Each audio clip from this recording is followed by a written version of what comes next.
อยากให้พี่น้องเห็นศีลเห็นธรรมเห็นคุณงามความดีรู้จักบุญรู้จักบาปรู้จักสวรรค์รู้จักนรกบุญมันเป็นแบบนี้เปรียบเสมือนกับบุญนี่นะ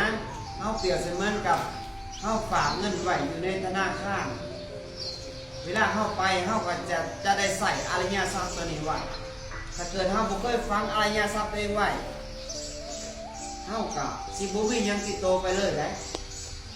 ตายไปกับร่างกายธาตุสี่ขันธ์ห้าเนี่ยมันแตกสลายไปแต่ดวงจิตวิญญาณเนี่ยบ่ได้ตายไหนมันต้องไปอยู่เรือนหลังใหม่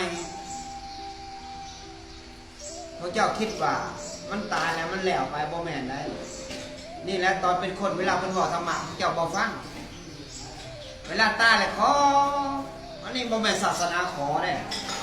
อันนี้ศาสนาปฏิบัติไผเฮ็ดไผได้ข้าวเนี่ยไผกินไผอิ่มไผบ่กินผู้นั้นบ่อิ่มนี่คือศาสนาพุทธได้สัจจะความจริงคันพวกเจ้ายังงมอยู่ยังคออยู่นี่พวกเจ้าสิจมอยู่ใต้น้ำบาดาล100 ล้านปีบ่ได้คุบ่ได้เกิดเกิดอยู่เกิดเป็นอย่างอื่นบ่ได้เกิดเป็นคนแน่นอนแน่นอนมี1,000,000%ได้ไม่ออกเลยตัวนี้คือบ้าบอกเตือนสติได้มาเตือนสติญาติโยมเด้อตัวนี้เด้อ